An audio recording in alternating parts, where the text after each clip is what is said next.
generally समस्त को आंब आचार भल लगे किंतु बर्तमान सीजन है आंब जस्ट स्टार्ट हो छोट छोट साइज आसी तो आंब आचार के परफेक्ट साइज है तो से मोर मन पड़गला आम घर किसी पुराणा आंब आचार थिला तो सेटा यूज करने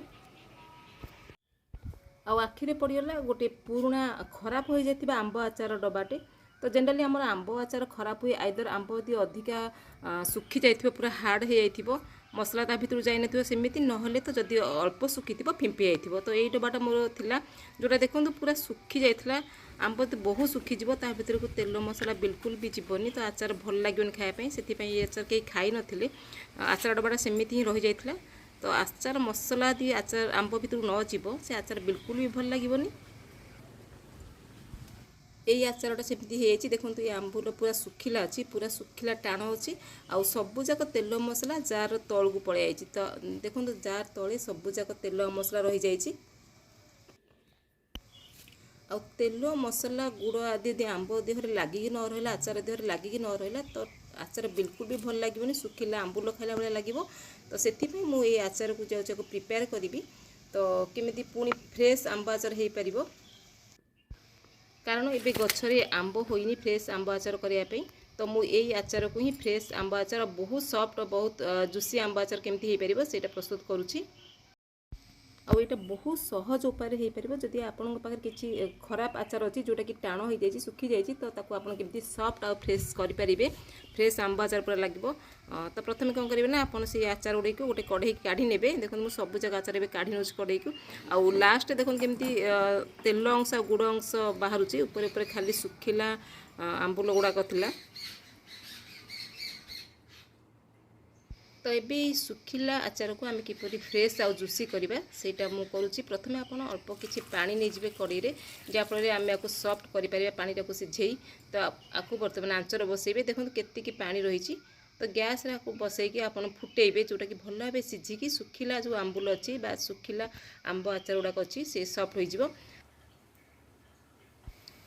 तो पानी दे सारी आपको कभर करने आउ मीडियम फ्लेम रे ही आपको सिझिया को देबे कारण फुल फ्लेम रखिले तलू लगी जबार भय रहिबो आउ लागिगले पिता रहिबो मिठा आचारटा पूरा पितालिया हो तो आपण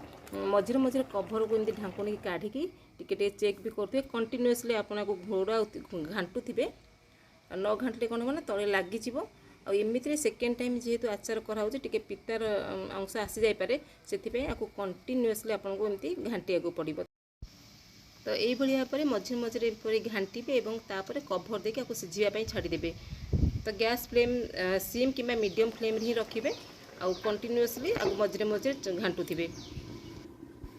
आ पानी मरिबा पर्यंत आप मझे मझे चेक करेंगे कभर काढ़ी चेक करेंगे और घांटुवे जे पर्यंत पानी सुखी आसो आम आंब गुड़ा आचार गुड़िक सफ्ट हो आसो जो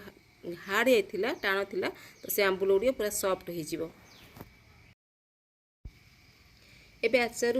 पूरा पानी सरी जाइए देखु केते जुसी भी लगुच मसला पानी सबू भल भाव तेल आचार धीरे मिसी जाइए तो पूरा फ्रेश आउ सॉफ्ट लगुच आचार गुड़ा देखो केते जुसी लगुच आग भली आउ टाण देखा जाउनी किंबा तेल मसला अलग नहीं पूरा मिसिकी रही तो एबे ना आचार पूरा आमर सॉफ्ट आचार हो गला ए स्टेज रे गैस को बंद कर नेबे जेहेतु आम पुराना सुखिला आचार को सेकेंड टाइम प्रिपेयर करुचे तो मिठा अंश निहाती भाव कमी जाइए सेकेंड टाइम जेहेतु आम रांधिले तो भल टेस्ट पे आउ टे चीनी आप चीनी कि गुड़ ऐड करेंगे कि बर्तमान चीनी ऐड कले बेटर रहा गुड़ को आम पाग कर तो चीनी ऐड कर मिसई ने आउ कि आचार मसला आपण पाखे जब थी जमती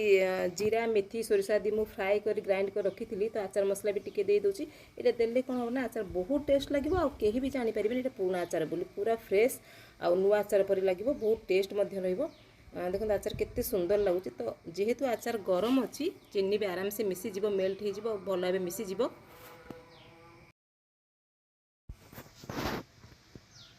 तो ये देखूँ चीनी भी मेल्ट करगला पूरा मिसीगला चीनी और मसला मिसीगला आचार आम पूरा परफेक्ट आचार होगा टेस्ट बहुत बढ़िया आसो किंतु आचार पूरा बढ़िया फ्लेवर पाई आप सोरिष तेल